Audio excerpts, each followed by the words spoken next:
Hello friends, welcome to toppers world. 4ാം ക്ലാസ്സിലെ കൂട്ടുകാരുടെ EVS ആണ് നമ്മുടെ ഇന്നത്തെ ക്ലാസ്. EVSലെ 3rd യൂണിറ്റ്, നമ്മുടെ മൂന്നാമത്തെ unit, the road to independence. അപ്പോൾ മൂന്നാമത്തെ യൂണിറ്റ് ഫസ്റ്റ് പാർട്ട് ക്ലാസ് നമ്മൾ ഓൾറെഡി അപ്ലോഡ് ചെയ്തിട്ടുണ്ട്. കാണാത്ത കൂട്ടുകാരുണ്ടെങ്കിൽ തീർച്ചയായും കാണുക. അന്ന് ദ റോഡ് ടു ഇൻഡിപെൻഡൻസിലെ സെക്കൻഡ് പാർട്ടിന്റെ ക്ലാസ് ആണ് നമ്മൾ ഇന്ന് എടുക്കാൻ പോകുന്നത്. അപ്പോൾ നമുക്ക് ക്ലാസ് സ്റ്റാർട്ട് ചെയ്താലോ? The road to independence. അപ്പോൾ നമ്മൾ സെക്കൻഡ് പാർട്ട് സ്റ്റാർട്ട് ചെയ്യുന്നത് നോൺ കോപ്പറേഷൻ മൂവ്മെന്റ് എന്നാണ്. അപ്പോൾ ഇതിന് തൊട്ട് മുമ്പുള്ള നോൺ കോപ്പറേഷൻ മൂവ്മെന്റ് വരെയുള്ള എല്ലാ ടോപ്പിക്കുകളും ഫസ്റ്റ് പാർട്ടിലാണുള്ളത്. അപ്പോൾ ഫസ്റ്റ് പാർട്ട് കണ്ടതിന് ശേഷം സെക്കൻഡ് പാർട്ട് കാണുക.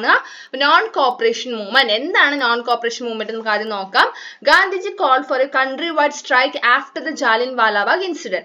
It was decided not to cooperate with the British government at any level. Okay, അപ്പൊ എന്താണ് നമ്മുടെ ജാലിയൻവാല ബാഗ് ഇൻസിഡന്റ് എന്താന്ന് എല്ലാ കൂട്ടർക്കും അറിയില്ലേ? നമ്മൾ ഫസ്റ്റ് പാർട്ടിൽ പറഞ്ഞിരുന്നു അല്ലെ? അപ്പൊ ജാലിയൻവാല ബാഗ് ഇൻസിഡന്റിന് ശേഷം ഗാന്ധിജി എന്ത് തീരുമാനിച്ചു? അത് വളരെ ഒരു ദുഃഖകരമായ ഒരു കാര്യമായിരുന്നു അല്ലെ? അപ്പൊ ഗാന്ധിജി തീരുമാനിച്ചു കൺട്രി വൈഡ് ആയിട്ട് സ്ട്രൈക്ക്, അതായത് ദേശവ്യാപകമായിട്ട് കൺട്രി ഒന്നാകെ എന്ത് ചെയ്യാൻ തീരുമാനിക്കുകയാണ്? സമരം ചെയ്യാൻ തീരുമാനിച്ചു. And it was decided not to cooperate with the British government at any level. ഒരു രീതിയിലും ബ്രിട്ടീഷ് ഗവൺമെന്റിന്റെ ഒരു റൂൾസും അല്ലെങ്കിൽ ബ്രിട്ടീഷ് ഗവൺമെന്റുമായി ഒരു രീതിയിലും കോപ്പറേറ്റ് ചെയ്യില്ല, സഹകരിക്കില്ല എന്ന് ആദ്യമേ തീരുമാനിച്ചു. അപ്പൊ എന്തൊക്കെയായിരുന്നു നമ്മുടെ നോൺ കോപ്പറേഷൻ മൂവ്മെന്റിന്റെ പ്രധാന ആവശ്യങ്ങൾ? എന്തൊക്കെയായിരുന്നു? ഡിമാൻഡ്സ്, പ്രധാന ആവശ്യങ്ങൾ. ഇതൊരു ഇമ്പോർട്ടന്റ് ആയിട്ട് വളരെ ഇമ്പോർട്ടന്റ് ആയിട്ടുള്ള ഒരു ചോദ്യമാണ്. എല്ലാ കൂട്ടുകാരും പഠിച്ചു വയ്ക്കുക. ഈ ചോദ്യത്തിന്റെ ആൻസർ ഇമ്പോർട്ടന്റ് ആണ് കേട്ടോ, എക്സാമിന് ചോദിക്കാൻ ചാൻസ് ഉള്ളതാണ്. What were the demands of non cooperation movement? Non cooperation മൂവ്മെന്റിന്റെ ഡിമാൻഡ്സ് എന്തൊക്കെയാണ്? അതിന്റെ ആൻസർ ഇവിടെ തന്നെ കൊടുത്തിട്ടുണ്ട്. Promote khadi, avoid liquor, propagate Hindi language, boycott foreign clothes. എന്തൊക്കെയാണ് അതിന്റെ അർത്ഥം? എന്താ? പ്രമോട്ട് ഖാദി, നമ്മുടെ ഇന്ത്യയിൽ നിർമ്മിക്കുന്ന വസ്ത്രങ്ങൾ അല്ലെ, ഖാദി വസ്ത്രങ്ങളെ പ്രമോട്ട് ചെയ്യുക. അതുപോലെ അവോയ്ഡ് ലിക്വർ എന്ന് വെച്ചാൽ അറിയാലോ, മദ്യം. അപ്പൊ മദ്യം അവോയ്ഡ് ചെയ്യുക. പിന്നെ പ്രൊപ്പഗേറ്റ് ഹിന്ദി ലാംഗ്വേജ്, ഹിന്ദി ഭാഷ, ഹിന്ദി ലാംഗ്വേജിനെ പ്രചരിപ്പിക്കുക. ബോയ്ക്കോട്ട് ഫോറിൻ ക്ലോത്ത്സ്, വിദേശ വസ്ത്രങ്ങളെല്ലാം ഉപേക്ഷിക്കുക. ഓക്കെ, നമ്മുടെ ഇന്ത്യയിൽ നിർമ്മിക്കുന്ന ഖാദി വസ്ത്രങ്ങളെ കൂടുതൽ പ്രൊമോട്ട് ചെയ്തിട്ട് ഫോറിൻ ക്ലോത്ത്സിന് എന്ത് ചെയ്യുക? ഉപേക്ഷിക്കുക, ബോയ്ക്കോട്ട് ചെയ്യവരെ ഉപേക്ഷിക്കുക. ഇതൊക്കെയായിരുന്നു എന്താ പ്രധാന ഡിമാൻഡ്സ്, നോൺ കോപ്പറേഷൻ മൂവ്മെന്റിന്റെ പ്രധാന ഡിമാൻഡ്സ് ഇതൊക്കെയായിരുന്നു. അടുത്തത് സ്ട്രഗിൾസ് ഇൻ കേരള ടു. അപ്പൊ നമ്മുടെ സമരം, അതായത് നമ്മുടെ ദേശവ്യാപകമായി നടക്കുന്ന സ്വാതന്ത്ര്യ സമരം നമ്മുടെ കേരളത്തിലേക്കും എത്തി. സ്ട്രഗിൾ കേരളത്തിലും ഉണ്ടായിരുന്നു. As part of the non-cooperation movement, Gandhiji visited Kerala also. അപ്പൊ ഈ നമ്മുടെ നോൺ കോപ്പറേഷൻ മൂവ്മെന്റിന്റെ ഭാഗമായിട്ട് നമ്മുടെ ഗാന്ധിജി കേരളത്തിലും എത്തിയിട്ടുണ്ടായിരുന്നു.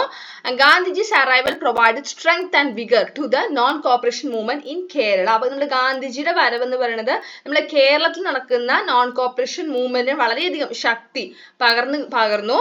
ഇവിടെ നോക്കൂ, ഗാന്ധിജി പറയുന്നത് എന്താ? We Indians are children of one mother. Our joys and sorrows are the same. Our goal is the freedom of India. എന്താണ് അവിടെ പറയുന്നത്? നമ്മൾ ഇന്ത്യക്കാർ, we Indians are children of one mother. ഇന്ത്യക്കാരായ നാം എല്ലാം ആരാണ്? ഒരമ്മയുടെ മക്കളാണ്. ഓക്കെ, അവർ joys and sorrows are the same. നമ്മുടെ സുഖദുഃഖങ്ങൾ, ജോയ്സ് ആൻഡ് സൊറോസ് എന്ന് വെച്ചാൽ എന്താ? സുഖദുഃഖങ്ങളെല്ലാം ഒന്നാണ്. Our goal is the freedom of India. നമ്മുടെ ലക്ഷ്യം എന്തായിരിക്കണം? നമ്മുടെ ലക്ഷ്യം ഇന്ത്യയുടെ സ്വാതന്ത്ര്യമാണ് നമ്മുടെ എല്ലാവരുടെയും ലക്ഷ്യം. ഒരേ ഒരു ലക്ഷ്യം മാത്രമാണ് നമുക്ക് എല്ലാവർക്കും ഉള്ളത്. ഓക്കെ, അടുത്തത് next topic, salt A weapon of struggle. Okay, A weapon of struggle. അപ്പൊ നെക്സ്റ്റ് നമ്മള് എന്തിനെ കുറിച്ച് പറഞ്ഞത്? ദണ്ഡിയാത്രയെ കുറിച്ചാണ് നമ്മൾ പറയുന്നത്. Salt is the thing we all need. The British levied tax on salt which Indians prepared on their own seashores. Those who did not pay taxes could be even imprisoned. This was the law. Gandhiji warned of mass violation of law if the tax on salt was not withdrawn. അപ്പൊ എന്താണ് സംഭവിച്ചത്? നമുക്ക് ഉപ്പെന്ന് പറയുന്നത് എല്ലാവർക്കും ആവശ്യമുള്ള ഒരു സംഭവമാണ് അല്ലെ? അപ്പൊ ഇവിടെ എന്ത് സംഭവിച്ചു? നമ്മുടെ ബ്രിട്ടീഷ് ഗവൺമെന്റ് എന്ത് കൊണ്ടുവന്നു? ഉപ്പിനും, അതായത് സോൾട്ടിനും ടാക്സ് കൊണ്ടുവന്നു. ഓക്കെ, ഉപ്പിനും എന്ത് ചെയ്യണം? നമ്മൾ ടാക്സ് കൊടുക്കണം, ഇന്ത്യക്കാർ ടാക്സ് കൊടുക്കണം എന്നൊരു നിയമം കൊണ്ടുവന്നു. The British levied taxes on salt which Indians prepared on their own seashores. അത് എങ്ങനെയാണ്? നമ്മുടെ കടൽ തീരത്ത്, ഇന്ത്യക്കാർ നമ്മുടെ കടൽ തീരത്ത് ഉണ്ടാക്കുന്ന എന്താണ് ഉപ്പിനും അതിനെന്ത് കൊടുക്കുക? ടാക്സ് കൊടുക്കുക, നികുതി കൊടുക്കണം എന്നാണ് ബ്രിട്ടീഷുകാർ പറഞ്ഞത്. നമ്മൾ കടൽത്തീരത്ത് നിന്ന് ഉപ്പെടുക്കുന്നതിന് ബ്രിട്ടീഷുകാർ എന്ത് ചെയ്തു? നികുതി ഏർപ്പെടുത്തി. അങ്ങനെ നികുതി കൊടുക്കാത്ത ആൾക്കാർ എന്ത് ചെയ്തു? നികുതി കൊടുക്കാതെ എന്താണ് നമ്മൾ ഉപ്പെടുത്താൽ അല്ലെങ്കിൽ ഉപ്പ് കുറുക്കിയാൽ ജയിൽ ശിക്ഷയായിരുന്നു അവർ കൊണ്ടുവന്ന പണിഷ്മെന്റ് എന്ന് പറയുന്നത്. ഓക്കെ, അപ്പൊ ദിസ് വാസ് എ ലോ. അപ്പൊ ഇതായിരുന്നു നിയമം. ഓക്കെ, അപ്പൊ നമ്മുടെ കടൽ തീരത്ത് നിന്ന് ഉപ്പ് എടുക്കുന്നതിന് ബ്രിട്ടീഷുകാർ ടാക്സ് കൊണ്ടുവന്നു, നികുതി കൊണ്ടുവന്നു. ആ ടാക്സ് നമ്മൾ ടാക്സ് കൊടുക്കാതെയാണ് ഉപ്പ് കുറുക്കുന്നതെങ്കിൽ, ഉപ്പ് എടുക്കുന്നത് എങ്കിൽ എന്ത് ചെയ്യും? ജയിൽ ശിക്ഷയാണ്.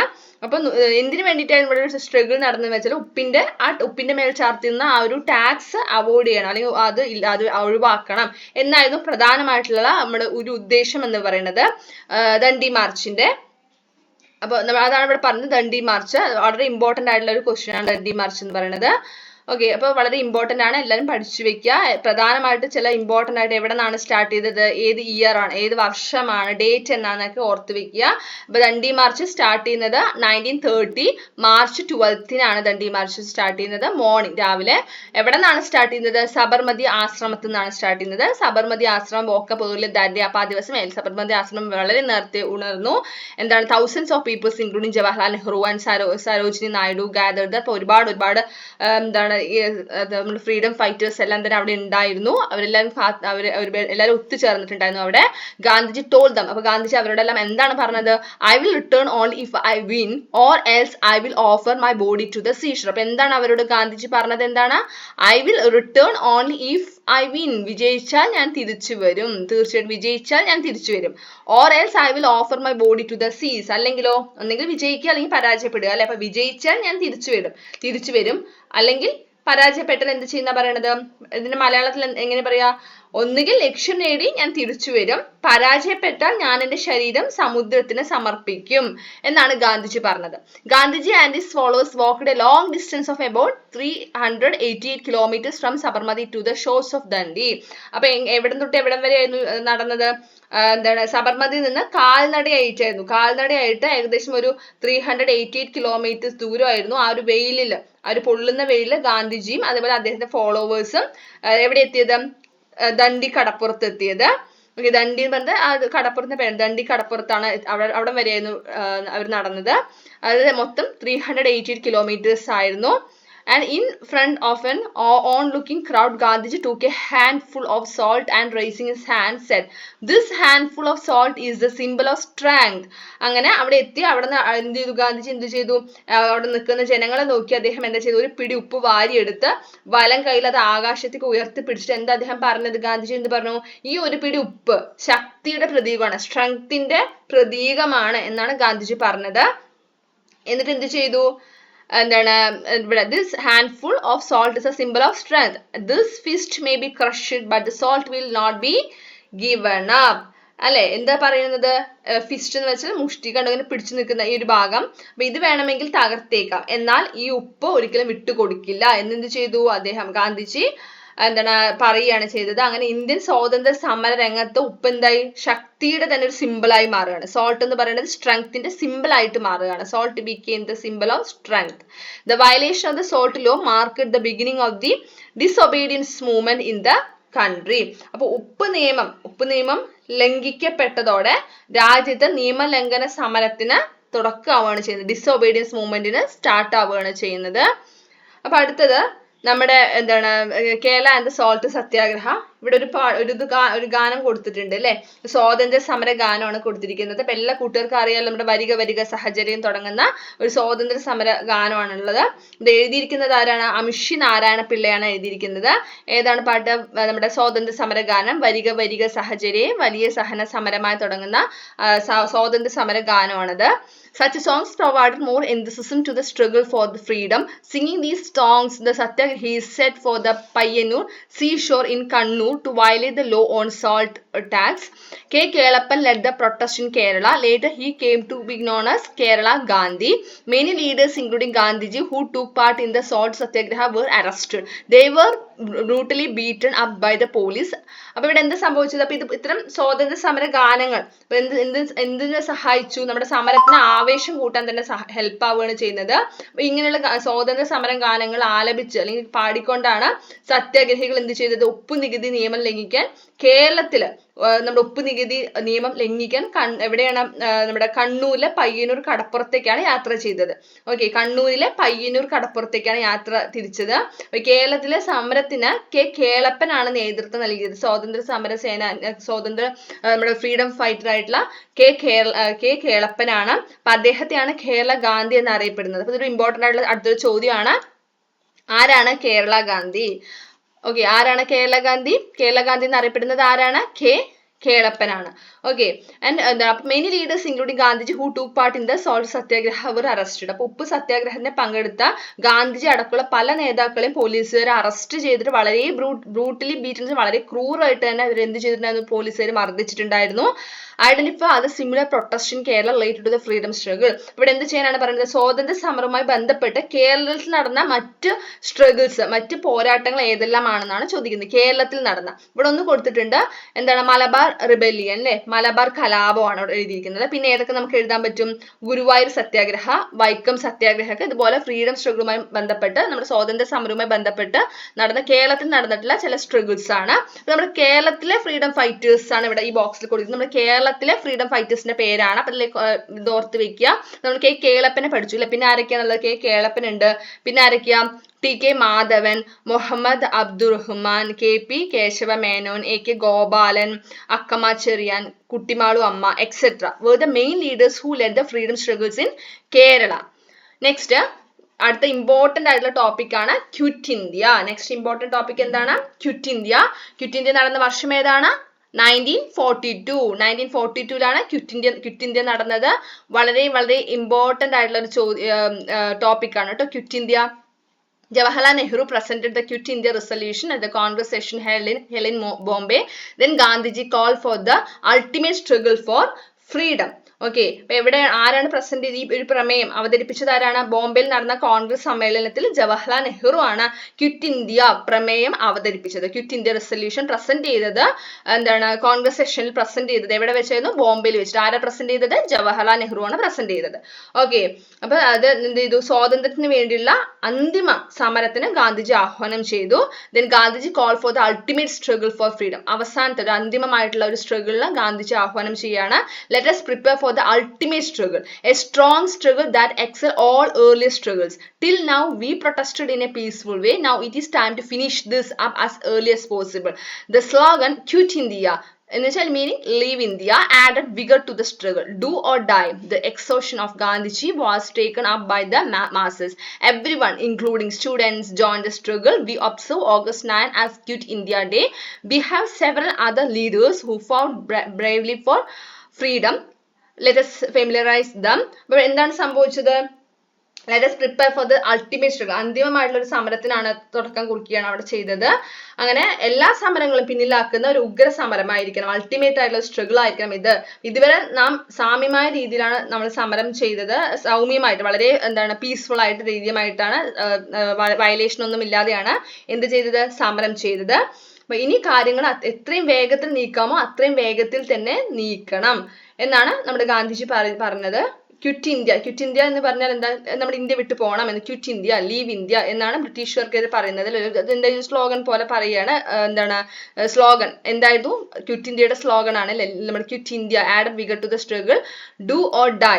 The exhortation of Gandhiji was taken up by the masses. Okay, അപ്പൊ എന്താണ്? പ്രവർത്തിക്കുക അല്ലെങ്കിൽ മരിക്കുക എന്നാണ് ഇന്ന് ഗാന്ധിജിയുടെ സമരാഹ്വാനം ജനങ്ങൾ ഏറ്റെടുത്തു. അങ്ങനെ സമരത്തിൽ സ്റ്റുഡൻസ് അടക്കം ഒരുപാട് പേര് പങ്കെടുത്തു. ഓഗസ്റ്റ് 9 ആണ് ക്വിറ്റ് ഇന്ത്യ ഡേ ആയിട്ട് ആചരിക്കുന്നത്. ക്വിറ്റ് ഇന്ത്യ ഡേ എന്നാണ്? August 9. Quit India day August 9. Okay, the United Nations has declared October 2nd the day of Gandhiji's birth as World Non-Violation Day. This is the world's recognition of Mahatma Gandhiji's message of ahimsa. അപ്പോൾ October 2nd എന്താന്ന് എല്ലാ കൂട്ടർക്കും അറിയില്ലേ? October 2nd ഗാന്ധിജിസ് birthday ആണ് അല്ലേ? അപ്പൊ അന്നേ ദിവസം തന്നെയാണ് വേൾഡ് നോൺ വയലേഷൻ ഡേ ആയിട്ടും ആചരിക്കുന്നത്. ഓക്കെ, അപ്പൊ നമ്മൾ കുറെ ഫ്രീഡം ഫൈറ്റേഴ്സിനെ കുറിച്ച് പരിചയപ്പെട്ടു. ഇനി അവരുടെ ഇവിടെ കൊടുത്തിട്ടുണ്ട് കുറെ നമ്മുടെ ഇന്ത്യൻ ഫ്രീഡം ഫൈറ്റേഴ്സിന്റെ പിക്ചേഴ്സ് ആണ് ഇവിടെ കൊടുത്തിരിക്കുന്നത്. ആരൊക്കെയാണ് അവര്? ജവഹർലാൽ നെഹ്റു ഉണ്ട്, പിന്നെ ആരാ? സർദാർ വല്ലഭായ് പട്ടേൽ അല്ലെ, അങ്ങനെ കുറെ ഫ്രീഡം ഫൈറ്റേഴ്സ് ആണ് ഇവിടെ കൊടുത്തിരിക്കുന്നത്. It was A result of the sacrifice and struggles of several such Brave patriot that India become independent on 15 August 1947. അപ്പോൾ ഒരാളുടെയോ അല്ലെങ്കിൽ രണ്ടാളുടെയോ സാക്രിഫൈസോ സ്ട്രഗിളോ ആയിരുന്നില്ല നമ്മുടെ ഇന്ത്യക്ക് ഫ്രീഡം കിട്ടാൻ കാരണം. ഒരുപാട് പേരുണ്ട്. അപ്പൊ നമ്മുടെ ഗാന്ധിജി അല്ലെങ്കിൽ നമുക്ക് ജവഹർലാൽ നെഹ്റുവിനെ അറിയാം അല്ലെ, അങ്ങനെ കുറച്ച് പേരുടെ പേരുകളൊക്കെ നമുക്ക് ഓർമ്മയിൽ പെട്ടെന്ന് കിട്ടുന്ന പേരുകളാണ്. അവർ മാത്രമല്ല ഒരുപാട് പേരുടെ സാക്രിഫൈസും സ്ട്രഗിൾസ് ഒക്കെ കാരണമാണ് നമ്മുടെ ഇന്ത്യക്ക് എപ്പോൾ സ്വാതന്ത്ര്യം കിട്ടിയത്? 1947 August 15th സ്വാതന്ത്ര്യം കിട്ടിയത്. ഓക്കെ, അപ്പൊ ഇത്രയുമാണ് നമ്മുടെ മൂന്നാമത്തെ പാഠം. ഇനി ലെറ്റസ് അസസ് ക്വസ്റ്റ്യൻസ് ആണ്. അപ്പൊ ഫസ്റ്റ് ചോദ്യം, who is known as Kerala Gandhi? Kerala Gandhi എന്ന് അറിയപ്പെടുന്നത് ആരാണ്? നമ്മൾ പഠിച്ചു, ആരാണ്? K Kelappan. Which one of the following is a part of the non cooperation movement? അപ്പൊ നോൺ കോപ്പറേഷൻ മൂവ്മെന്റുമായി ബന്ധപ്പെട്ട് കിടക്കുന്നത് ഇവിടെ ഏതാണ്? ഈ മൂന്നെണ്ണത്തിൽ ഏതാണ്? ഏതൊക്കെയാണ്? Champaran satyagraha, boycott of foreign cloth, Kheda satyagraha. ഏതാണ്? Boycott of foreign cloth. Quit India day എന്ന quit India day October 2, August 9, August 15, August 9. Next ചോദ്യം, നാലാമത്തെ, what was the exhortation of Gandhiji in the quit India movement? Quit India സമരത്തിന് ഗാന്ധിജി നടത്തിയ സമരാഹ്വാനം എന്താണ്? Do or dye അല്ലെ, പ്രവർത്തിക്കുക അല്ലെങ്കിൽ മരിക്കുക. Prepare note on the importance of salt satyagraha. അപ്പൊ സോൾട്ട് സത്യാഗ്രഹം എന്താന്നൊക്കെ നമ്മൾ പറഞ്ഞിരുന്നു അല്ലെ. അപ്പൊ സോൾട്ട് സത്യാഗ്രഹത്തെ കുറിച്ചിട്ട് ഒരു നോട്ട് എഴുതാൻ, അതിന്റെ സോൾട്ട് സത്യാഗ്രഹ ഇമ്പോർട്ടൻസിനെ കുറിച്ചിട്ട് എന്ത് ചെയ്യുക, ഒരു നോട്ട് എഴുതാനാണ് പറയുന്നത്. ദ ബ്രിട്ടീഷ് ലെവിed tax on salt which Indians prepared on their own seashore. Those who did not pay tax could be imprisoned. This was a law. Gandhiji warned of the mass violation of law if the tax on salt was not withdrawn. In 1930 March 12, Gandhiji and his followers walked a long distance of about 388 kilometers from Sabarmati to the shores of Dundee in the hot sun. In front of an onlooking crowd, Gandhiji took a handful of salt and raising his hand said, "This handful of salt is a symbol of strength. This fish may be crushed, but the salt will not be given up." Thus, salt became the symbol of strength in the history of Indian freedom struggle. Okay, next. ഇത്രയുമാണ് നമ്മുടെ മൂന്നാമത്തെ unit. അപ്പൊ നമ്മുടെ third unit complete ആയിരിക്കുകയാണ്. 2 പാർട്ടായിട്ട് നമ്മൾ class upload ചെയ്തിരിക്കുന്നത്. 2 പാർട്ടും കാണുക. 2 പാർട്ടിന്റെ ക്ലാസ്സുകളും കാണുക. നിങ്ങൾക്ക് ഫസ്റ്റ് പാർട്ട് ക്ലാസ് കാണാൻ വേണ്ടി നമ്മുടെ പ്ലേലിസ്റ്റ് ഓപ്പൺ ചെയ്ത് നോക്കിയാൽ മതി. ഇന്നത്തെ ക്ലാസ് ഇഷ്ടമായി തീർച്ചയായും ലൈക്ക് ചെയ്യുക, അതേപോലെ നിങ്ങളുടെ കൂട്ടുകാർക്ക് ഷെയർ ചെയ്യുക. നമ്മുടെ ചാനൽ ആദ്യമായി കാണുന്ന കൂട്ടുകാരാണെങ്കിൽ സബ്സ്ക്രൈബ് ചെയ്യുക. താങ്ക്